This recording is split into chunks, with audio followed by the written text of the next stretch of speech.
અમદાવાદના સાબરમતી રેલવે સ્ટેશનથી અયોધ્યા સ્પેશિયલ આસ્થા ટ્રેનનું પ્રસ્થાન કરાવાયું હતું। મંત્રી ઋષિકેશ પટેલે લીલી ઝંડી આપી ટ્રેનનું પ્રસ્થાન કરાવ્યું હતું। આ પ્રસંગે શહેરના ભાજપના ધારાસભ્ય, મ્યુનિસિપલ કાઉન્સિલર સહિતના મહાનુભાવો હાજર રહ્યા હતા। આ ટ્રેન થકી 1400થી વધુ રામ ભક્તો અયોધ્યા પહોંચી રામ મંદિરના દર્શન કરશે। આસ્થા ટ્રેનના પ્રસ્થાન પ્રસંગે અમદાવાદનું સાબરમતી સ્ટેશન રામના રંગે રંગાયેલું જોવા મળ્યું। સાથે જય શ્રી રામના નારાથી સ્ટેશન ગુંજી ઉઠ્યું।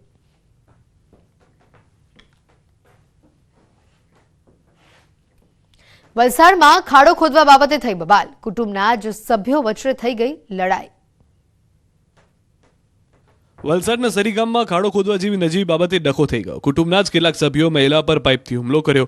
ઘટના કંઈક એવી છે કે જમીનમાં ખાડો કરવા બાબતે કુટુંબમાં વિવાદ થયો હતો, જેમાં મહિલાની કુટુંબના કેટલાક સભ્યો સાથે શાબ્દિક બોલાચાલી થઈ। વાત એટલી આગળ વધી ગઈ કે પાઇપ વડે મહિલાના સાસુ પર હુમલો કર્યો। પરિવારના અન્ય સભ્યો પણ બહાર આવી જતા બંને પક્ષો વચ્ચે ઉગ્ર બોલાચાલી થઈ અને ઝપાઝપી થઈ। આરોપીએ તેમજ જાનથી મારી નાખવાની ધમકી આપતા ભિલાડ પોલીસ મથકે 2 ઇસમો વિરુદ્ધ પોલીસ ફરિયાદ નોંધાઈ હતી। રાજસ્થાનના આબુ રોડમાં બેફામ રફતારનો કહેર સામે આવ્યો। કાર ચાલકે લારીઓ સહિત બાઇકોને અડફેટે લીધી। અકસ્માતમાં 9 લોકો ઘાયલ થયા, જ્યારે તેમાં 4ની હાલત ગંભીર હોવાનું સામે આવ્યું। આબુ રોડ નજીક અંબાજી ચોકડી પાસેનો આ બનાવ છે।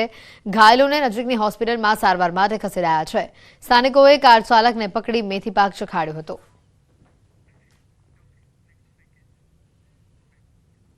જૂનાગઢ વાસીઓ દામોદર કુંડ તરફ જાઓ તો સાચવજો। દીપડાએ દામોદર કુંડ પાસે લટાર મારી છે। જૂનાગઢમાં ગિરનારની ગોદમાં ફરી એક વખત દીપડો દેખાયો। દામોદર કુંડ નજીક આવેલી મુચુકુંદ ગુફાની આસપાસ દીપડાએ આટાફેરા કર્યા।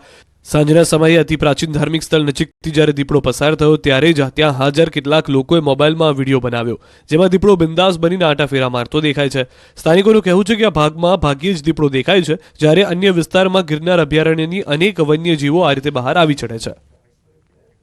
સુરતથી અયોધ્યા જતી ટ્રેનમાં ગોધરાકાંડવાળી થતા રહી ગઈ।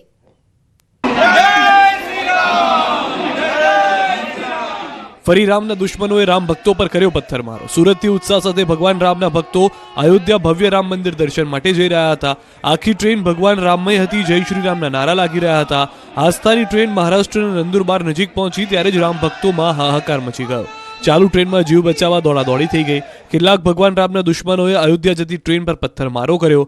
રવિવારે સાંજે 8 વાગે નીકળેલી આસ્થા ટ્રેન પર નંદુરબાર નજીક રાત્રે 10:30 વાગે આ બનાવ બન્યો હોવાની આશંકા છે। ટ્રેન નંદુરબાર રેલવે સ્ટેશનથી અંદાજે 1 કિલોમીટર બાદ આ બનાવ બન્યાની ચર્ચા છે। રેલવે પોલીસના મતે સ્થળ નિરીક્ષણ પર રેલવે પર કોઈ પથ્થરમારાના નિશાન મળ્યા નથી। જોકે પ્રવાસીઓની ફરિયાદના પગલે રેલવે પોલીસે ચેકિંગ દરમિયાન ટ્રેનની પાસેની જાળીઓમાં બેઠેલા માનસિક રીતે બીમાર એક વ્યક્તિની અટકાયત કરી છે। હાલમાં મામલે કોઈ ફરિયાદ નોંધાઈ નથી। ટ્રેનમાં કુલ 1340 યાત્રીઓ સવાર હતા। રેલવે પોલીસના નિરીક્ષણમાં પથ્થરમારાના કોઈ નિશાન નથી મળ્યા। જોકે સુરતના એક યાત્રીએ વિડીયોથી મોટો દાવો કર્યો છે। મોડી રાત્રે ટ્રેન પર પથ્થરમારો થયો હોવાનો દાવો કર્યો। કેટલાક પથ્થરમારો ટ્રેનની બારીમાંથી અંદર આવ્યા હતા। ટ્રેન પર પથ્થરમારો થતા પ્રવાસીઓમાં ડરનો માહોલ ફેલાઈ ગયો હતો। કેટલાક યાત્રીઓ તરત જ ટ્રેનની બારીઓ બંધ કરી બચાવ માટે પ્રયાસ કર્યા હતા, છતાં 2-4 પથ્થરો તો ટ્રેનની અંદર આવી જ ગયા હતા। પોલીસે પ્રારંભિક તપાસ કરીને મોડી રાત્રે ટ્રેનને નંદુરબાર રેલવે સ્ટેશનથી રવાના કરી દીધી હતી।